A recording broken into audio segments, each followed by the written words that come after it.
സ്വാമി ശരണം. ഇന്നത്തെ നമ്മളുടെ ചെറിയ ഒരു എളിയ വീഡിയോ എന്ന് പറയണത് ഈ പുകവലി അതിനെ പറ്റിയിട്ടാണ്. അപ്പോൾ പുകവലിക്കാരായിട്ടുള്ള സുഹൃത്തുക്കളൊക്കെ ഉള്ള ആളുകളും അതിൽ ഈ പുക സ്ഥിരമായിട്ട് വലിക്കുന്നവരും വയസ്സായ പഴയ ആളുകൾക്ക് അറിയാം ആ കാര്യങ്ങൾ. പക്ഷേ പുതുതലമുറയ്ക്ക് അത്ര അറിയില്ല. അപ്പോൾ നമ്മൾ പുകവലിക്കുന്നത് എന്ന് പറഞ്ഞു കഴിഞ്ഞാൽ, ഇപ്പോൾ ഒരു അടുത്തൊരു വാർത്ത കേട്ടു, സൗദിയിലൊക്കെ പുകവലി അതികർശനമായി നിരോധിച്ചിറക്കണമെന്ന്.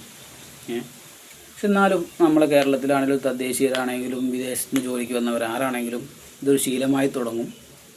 ചിലവരത് കൊണ്ട് നടക്കും. അപ്പോൾ എന്നെ സംബന്ധിച്ച് എനിക്കതിൻ്റെ അഭിപ്രായം പറയാനുള്ളത്, പുകവലി നിർത്താൻ പ്രത്യേകിച്ചിട്ട് മരുന്നൊന്നുമില്ല. അത് സ്വയം അവനാണ് തോന്നേണ്ടതാണ്. പിന്നെ അതൊരു ആചാരത്തിൻ്റെ ഭാഗം കൂടിയാണ്. അത് ഏത് മതത്തിലും ഉണ്ടാവും പുകവലി ഉള്ള ആളുകൾ.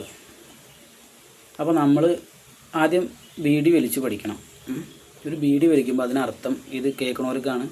വലിക്കുമ്പോൾ വല്ലാണ്ട് ഉള്ളിലേക്ക്, അതായത് ശ്വാസകോശത്തിലേക്ക് അങ്ങോട്ട് പോകാണ്ട് എടുക്കാതെ. ബീഡി എൻ്റെ അഭിപ്രായത്തിൽ കത്തിച്ച് കയ്യിൽ വെക്കുക. അത് ചിന്തിച്ച് തല പോയിക്കണവർക്കുള്ളതാണ്. സാധാ ബീഡി നമ്മൾ സ്വയം നമ്മളെ നാട്ടിൽ തന്നെ ബീഡികൾ നിരന്തരം നാട്ടിൽ കേരളത്തിൽ തന്നെ ബീഡികൾ ഉണ്ടാക്കുന്നുണ്ട്, ബീഡി തൊഴിലാളികളുണ്ട്. അപ്പോൾ എന്താണെങ്കിലും മണ്ടിച്ചെന്ന് സിഗരറ്റ് മിക്കാണ് കയറാതെ ബീഡി കത്തിച്ച് കയ്യിൽ വെക്കുമ്പോൾ അതിൻ്റെ പുക പോണതും കൂടി മറ്റൊരാൾ അറിയരുത്. അതതിൻ്റെ കണക്ക്.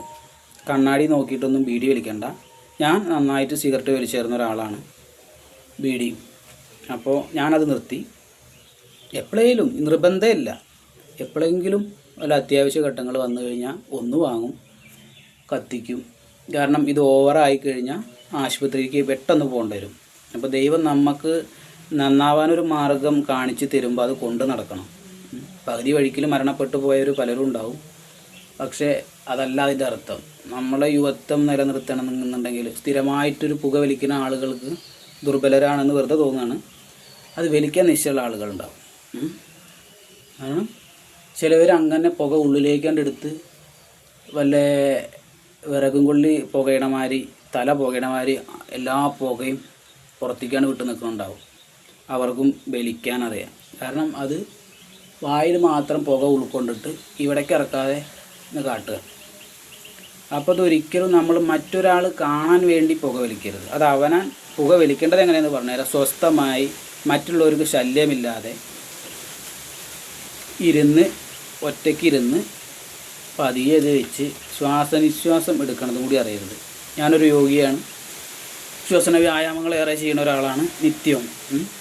പിന്നെ നിത്യം ഹൃദയാരോഗ്യത്തിനും ശ്വാസകോശ സംബന്ധമായ അസുഖങ്ങൾക്കും നമുക്ക് നിത്യം ഒരു 10 തവണ സൂര്യ നമസ്കാരം അതെങ്കിലും ചെയ്താൽ മതി. അത് ഏത് തൊഴിലിന് പോകുന്ന ഒരാൾക്കാണെങ്കിലും കഴിയും. അതിരാവിലെ നീക്കണം എന്നേ ഉള്ളൂ. സൂര്യ നമസ്കാരം എന്ന് പറഞ്ഞാൽ സൂര്യ നമസ്കാരം ആയിരിക്കണം. അത് ചെയ്യുക, ഒരു 10 എണ്ണം മുടങ്ങാതെ ചെയ്യുക.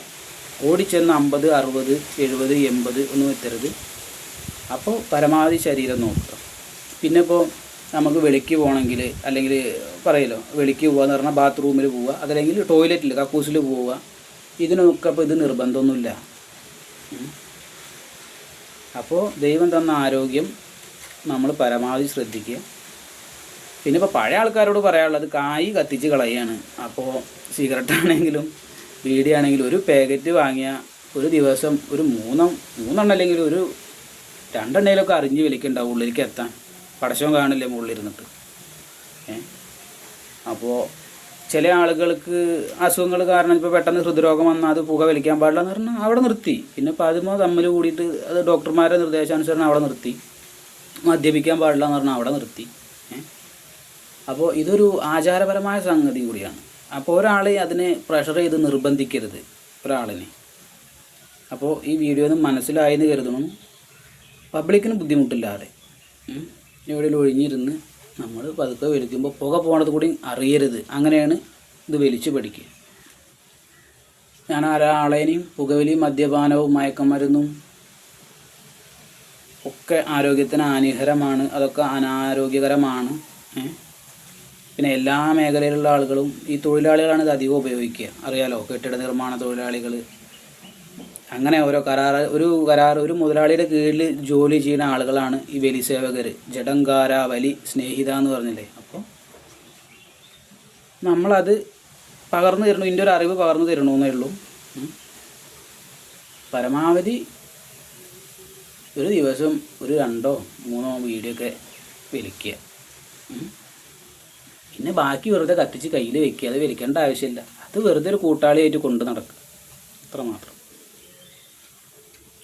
അത് പിന്നെ ലിപ്പ് കളറൊന്നും വരുത്താനൊന്നും അല്ലേ. ലിപ്പ് കളർ അങ്ങനെയല്ല ചില ആളുകളുണ്ടാവുക, അറിയാലോ. ശ്രീ വിഷ്ണുവായേ നമഃ.